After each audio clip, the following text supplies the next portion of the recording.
and welcome to the ViewBox by Radiance Diagnostics. I'm Abigail, your host for today, and today we are going to speak on a topic that is frozen shoulder. It is a condition that affects our everyday tasks. Joining me today is Dr. Sainath Vaingankar, consultant orthopedic surgeon who has treated hundreds of such cases.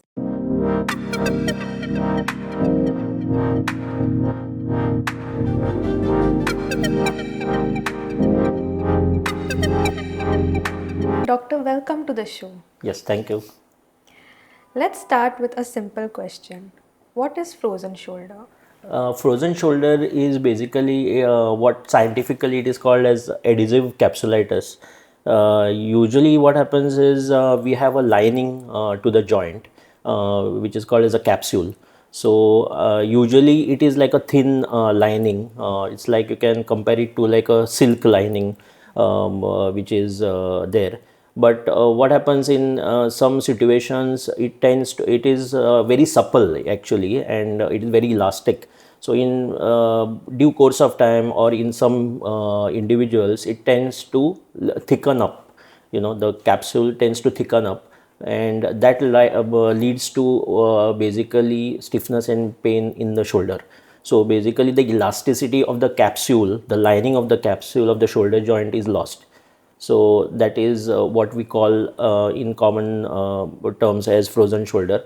We call it as adhesive capsulitis. Okay. So what actually happens inside the joint? So basically the scaffold, means the scaffold, the lining of the joint, there is stiffness of the inflammation basically in the capsule, which causes thickening of the capsule.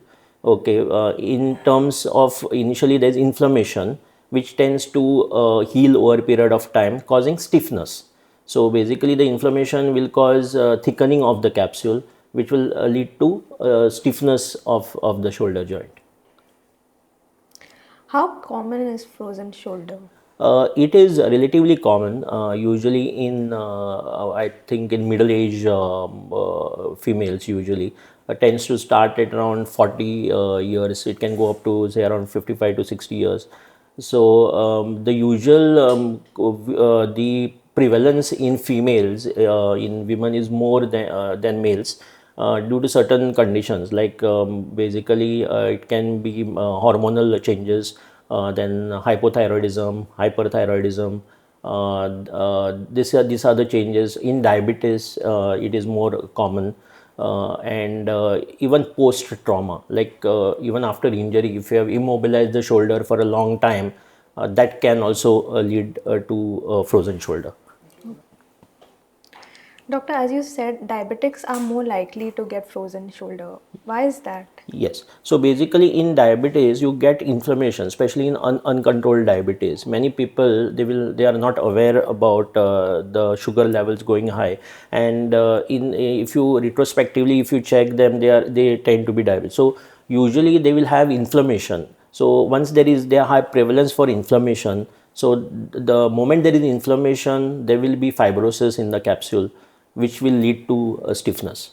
So, yeah. Yeah, can you explain what is fibrosis basically? So basically, fibrosis is tightness. Usually, the capsule is very lax and supple.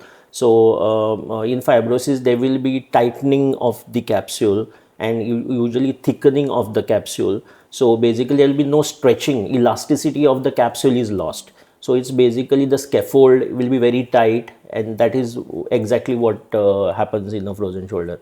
Apart from diabetes, are there any other conditions that increase the risk for frozen shoulder?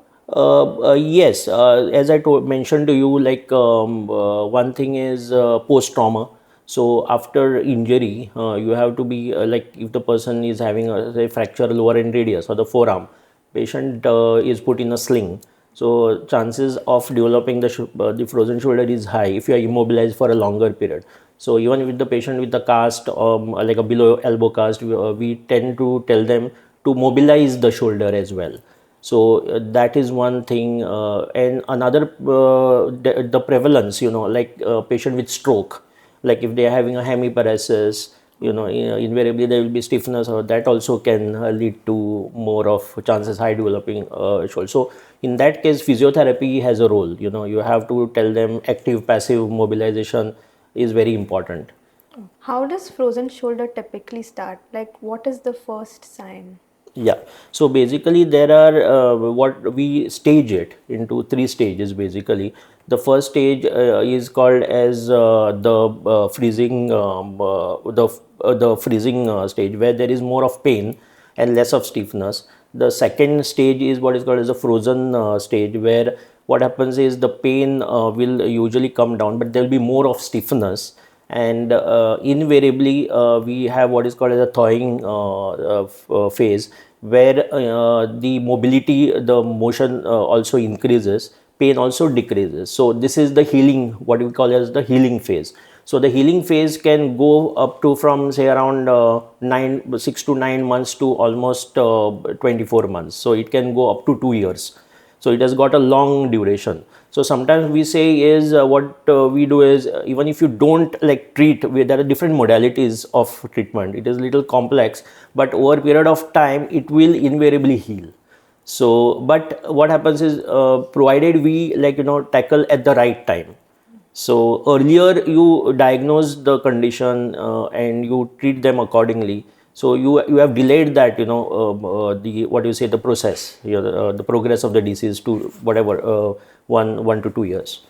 Yes. So, isn't 2 years a long time? Yes, so that's why the most important this is the getting the diagnosis right. So usually the pain, patient will come with pain usually in the front part of the shoulder extending up to the elbow. That would be the first sign, and usually night usually exacerbates at night. And doing day-to-day activities like taking the arm above the the shoulder, then having bath, day-to-day wearing clothes, taking the arm behind the back, that would be a little painful, and there will be stiffness. So when we usually examine, what we feel is there is stiffness in the rotation. Usually in a normal individual, you should be able to, like, if you keep the elbow tucked in, you should be able to move some amount of rotation, external rotation should be possible. But in case of frozen shoulder, that is the first movement to be lost. So you will not be able to externally rotate the shoulder.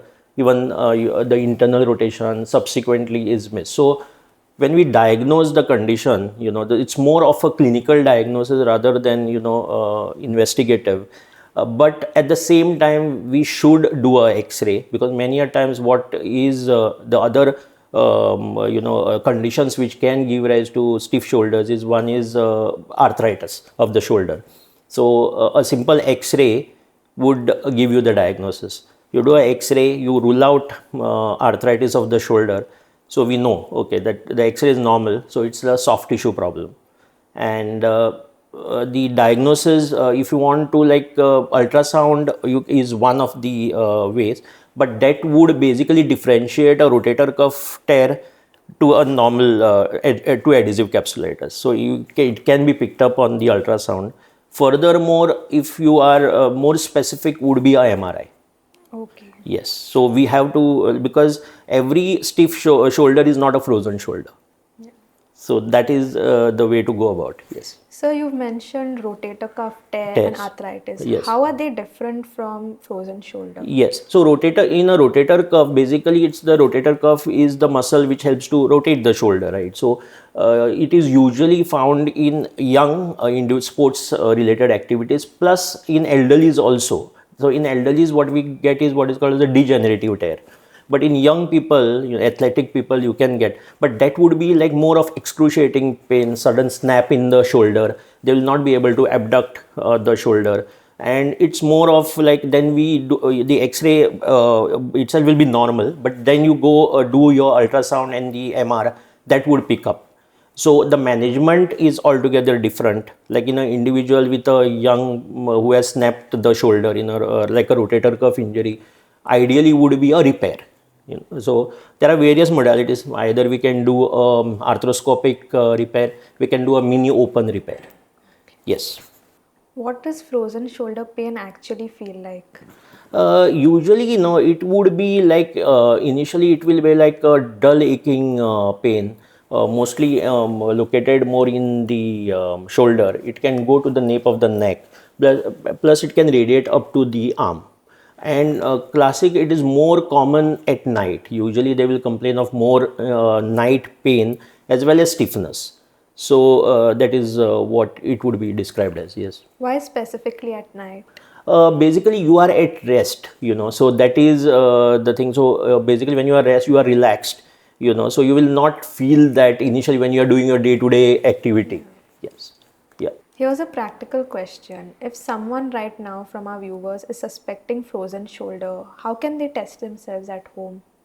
So at home, so basically I would suggest one thing is rotation. As I told you, classically you should be able to, like if you are tucking your hand, you should be able to rotate it freely, and taking it back also, back at the back, you will be, the rotation should be like free. If there is stiffness, you feel that there is stiffness, this is always better to consult a doctor and get it examined. So that it's more of the examination part that would clinch the diagnosis. Yes. So apart from x-rays, what test do you run for Yes. frozen shoulder? Yes. So X-ray also, coming back to that, X-ray also will rule out, one thing is arthritis, of course, as I told you. Second thing is calcification, like supraspinatus calcification is one of the causes of pain in the shoulder, and the management is altogether different. So that is one thing. Further, to add to that, I would do ultrasound of the shoulder. So that is one thing to rule out any rotator cuff tears, plus bursitis. There's a bursa. Usually, it's a sac with a fluid between the acromion, means that's the part of the joint. So that can get inflamed and can cause pain. If I want in depth, then I would go for MRI. Especially in young individuals, to rule out. So this is what I would go ahead with. Yes. Doctor, why does frozen shoulder happen in the first place?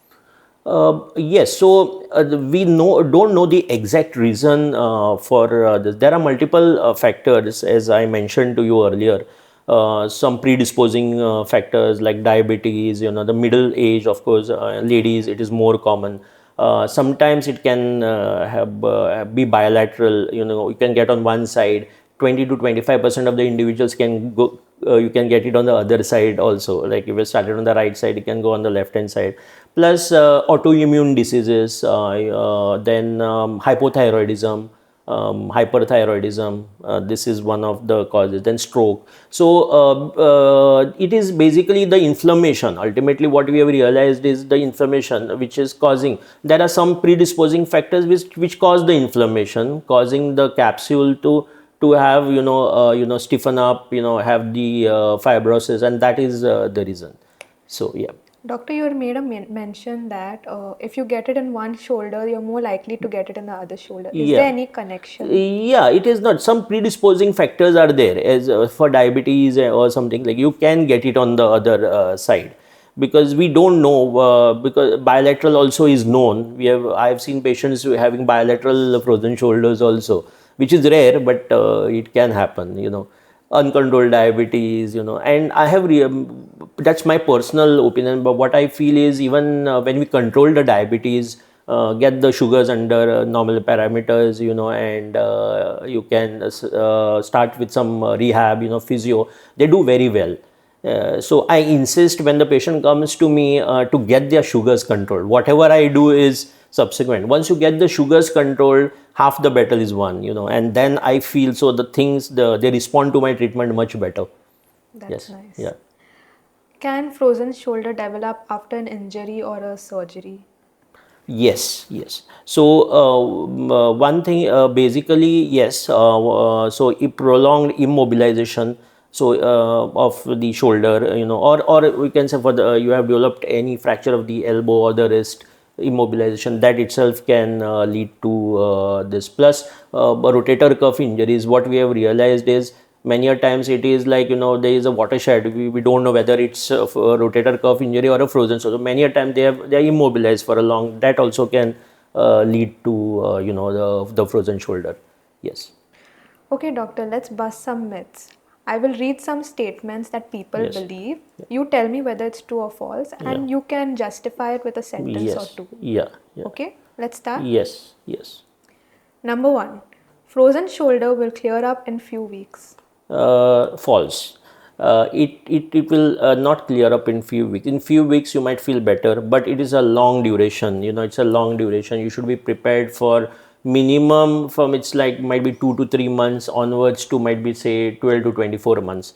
So because the various stages what I explained to you earlier, so you should be prepared for that. Yes. Yes. Yeah. Number two, you should completely rest frozen shoulder and avoid moving it. False again. Initially, at least, if I pick up the frozen shoulder, I would start anti-inflammatory and rehab. Send for physiotherapy, get the shoulder stretching exercises done, basically to stretch out the capsule. So I would disagree to that. Yeah. So yeah. Okay. Yeah. Here's one that I hear a lot. Frozen shoulder is just part of aging and nothing can help. Again, I disagree to that. No doubt, our data shows that it is in middle age population. But if you are active, if you keep your shoulder mobile, if you are diabetic, have your control of the sugars done, avoid all the parameters, whatever I told you, things can work out better. It's not like it can happen. We don't know the exact cause. It can happen in individuals, but there are ways you can avoid it. Yes, you can. Yes. Yeah. How about this one? Aggressive stretching will cure frozen shoulder faster. No, not again. Disagree. That can in fact worsen in the initial phase, because as I told you, the freezing and the frozen phase where it's more of anti-inflammatory, passive stretching, controlled stretching. When there is stiffness of the shoulder, we have the modality of treatment varies. That I'll tell you subsequently. All right. And the last one. Once you have a frozen shoulder, you will never fully recover. False again. Whatever treatment you take, or sometimes patients are, they don't come to me, they come very late, but over a period of time it has to heal. So I feel so, that is again false. But it is the period, see, if you just leave it alone, it will cure, but over a period of time. So how long you're going to wait? It's going to 2 years is a long time. So I don't believe that just because you have frozen shoulder, oh, you should think that it's going to cure and I'm not going to go to a doctor. So that will not happen. So I feel so earlier you diagnose, you start your physio, the recovery is much better. No, it's much better. You can control that. Yes. Yeah. What's the biggest misconception patients come to you with about frozen shoulder? Yes. So basically, they feel that I have injured the elbow, the shoulder some time back, and that might be one of the reasons why I have got that, or might be I'm suffering from arthritis. They might be having pain, osteoarthritis, which is degenerative anyways, and they feel it's a part of the osteoarthritis. So this is what I felt. So usually they relate it to that, plus age also, age factor, osteoporosis. They will say, okay, I've got osteoporosis, I'm taking calcium, still I've got pain in the shoulder, which is not this thing. So unless we examine, get the parameter, means the investigations, then we give them reassurance, and I think that is what it is. Yeah. Yes. Let's talk about treatment now. Yes. Yeah. What is the first thing you recommend to a patient who has frozen shoulder? Yes. So once I diagnose them early in the disease, I would put them on an anti-inflammatory. not painkillers as such. What usually over-the-counter medicines will just help you to relieve the pain, but the anti-inflammatory action will not be taken care of. So I would put them on an anti-inflammatory, then tell them to consult a physio. So basically controlled exercises, active as well as passive, to stretch the capsule, basically the anterior part of the capsule, the get the rotations right, controlled, and then monitor accordingly. So that would be the my choice of treatment. So, do over-the-counter pain medicines help? See, I would not suggest to take that. Would help just to relieve pain. The moment you stop those painkillers, again the inflammation will never settle. So I would not advise, and it would not work. Yes. What about cortisone injections? Yes, cortisone injection has a role. Ideally, what we do is the second phase, if the patient is not settling with the physio and the anti-inflammatory, we go one step ahead, and that would be intra-articular steroid injection. So we do it ultrasound guided, and at the same time, once we know that we are in the joint, we can do even saline infiltration. So what we do is, it's called as a hydrotherapy, where we use saline to dilate the capsule. So basically it's like you are doing the same, you are stretching the capsule by increasing the saline intra-articular. So that is one thing. And injections, yes, again limited role in a way. In diabetes and all, I would be cautious, because that would affect the sugar level. So I would rule out the sugar, and then I would go ahead. Yes, it has a role. Yes. Doctor, how quickly do steroid injections work? Yes, steroid usually will take might be around a week's time to show the results. Initially, patient might feel better for the first 2-3 days, because what we do is we tend to use local anesthetic. So that is also like we will give pain relief, but to a certain duration of time. But we tell them, I say it might take around a week's time, and then you will start feeling better.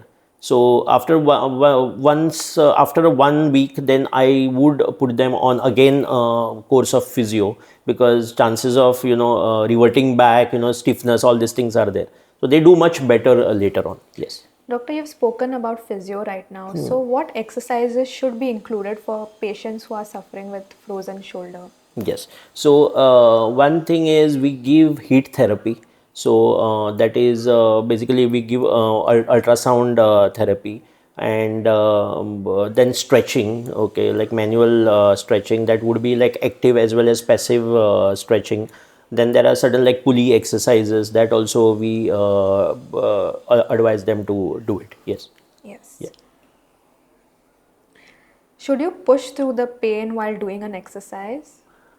Yes, I would suggest, if it is like too much, if there is too much of pain, then I would put them on an anti-inflammatory, so which would reduce the inflammation as well as pain, and then continue the exercises along with it.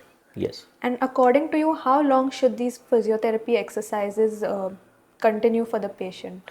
Yes, it might range from say almost might be 3 to 4 weeks, if not more. It might, so, but it's a long duration. You don't expect them to cure faster. So that is what I would say. The duration also is around might be 3 to 4 weeks. Yes. Does heat or ice work better? I would suggest heat. So ice would again give more stiffness. So heat therapy would would be my choice. Yes. What about alternative treatments like acupuncture or massage? If you ask me, I would not suggest, because I'm not the right person for that, and massage therapy, no way. So acupuncture, I don't know, guys will be after me for that, but I would suggest, no, I'm not the right person for this, and There are people who have come back with the therapy, but they have not got much more results actually. Yeah. So yes. Can you explain manipulation under anesthesia? Yes. So, in case of that is basically when there is stiffness in the shoulder. So, what we do is we take the patient under anesthesia, usually general anesthesia, and we manipulate the shoulder in various movements. Basically, the rotations, the external rotation, internal rotation under anesthesia, and it is a very guided process. We have to be very gentle in that. You cannot be very aggressive because you can have fractures of the proximal humerus, what we call it. It is a very guided process, and it works well in some individuals. Most of the time, if it is done the right way, it works well. So only the thing is what happens post anesthesia. When the patient comes out of anesthesia, he will feel that the shoulder is sore. So we counsel the patient for that, which is bound to happen because we are stretching out the muscle under anesthesia. So there is a little bit of the pain part, so which is taken care of. So that is the thing. But it works well if it is done in the right way. All Yes. right. What about arthroscopic surgery? Yes. So arthroscopy, I would suggest in like younger individuals, even after doing the various modalities like physio, the steroid therapy, even manipulation is not acting. That it would help to. It's a minimal invasive surgery, as we know, and that would help to basically release the fibrosis. So basically the scarring. So fibrosis is basically scarring of the capsule. So what we do is we release the capsule through the keyhole surgery. Works well, but again the choice of patient, that's very important. So I would suggest in young individuals, working young individuals where it is not giving much of relief with other modalities of treatment, then I would go with arthroscopic. Which surgical approach do you prefer for frozen shoulder? Surgically, see, we don't do anything open as such. I would say, more of a conservative line. So, my way of thinking would be like corticosteroid injections, cortisol injections first, and then might be manipulation under anesthesia. Rarely we have gone into like release arthroscopically. So it is not like surgery is the best. That's the last option, and the percentage who require surgery is very minimum. It's more of the manipulation and physio, because we know it's the phase of the frozen shoulder. Ultimately, in the thawing phase, it would heal on itself. So need not be too aggressive going into the surgery part of it. Yes. Will frozen shoulder eventually get better even without treatment? Yes, yes, it would go do better over a period of time. But again, as I told you earlier, it is more of the duration. The thawing, it can go from 6 to 9 months to almost like 24 months. So if you have that patience, you should have that patience to go into that phase, and it would eventually heal. So that is what they say, and most probably if you have got the frozen shoulder, getting it back on the same shoulder is also rare. You will not usually, it will not come back again. So it might go on the other side, but that is what I have seen. Yeah, yeah. Will frozen shoulder leave any permanent damage or limitations to the joint? I would not say, I don't think so. It would not give you any permanent to the joint as such. No, it would heal and you will feel better. So basically, the protocol of mobility and movement has to go on. The physio has a very important role. So that has to be, even it doesn't end at the physiotherapist. So on the patient protocol, even at home, wherever they are, they have to do that. That's very important. That 15 to 20 minutes, that stretching early morning or late in the evening, that stretching is very important. So if you do that regularly, make it a habit, especially with the individuals who have already gone through that, I think things will be much better. Yes. What can people do to prevent frozen shoulder from happening in the first place? Yeah. So the most important thing is the lifestyle. So basically, eating healthy, exercising, as I told you, sunlight exposure, getting your sugars controlled, getting the parameters like. If you are having any issues, basically in the middle age, usually we'll do a blood investigation, get your parameters, thyroid, your other parameters normalized. I think that should be good enough. So yes. All right, doctor, we have come to the final segment. Yes. I will ask you rapid fire questions. Yes. Are you ready? Yes. Yes. Go So ahead. just give me short answers, Yeah. okay? Yeah. Frozen shoulder or rotator cuff tear, which is more painful? I would say rotator cuff tear. Yes. Okay. Best time of the day to do frozen shoulder exercises? I think we can. It doesn't matter, but I feel morning or late in the evening you can get it stretched. Yes. One exercise everyone with frozen shoulder should do.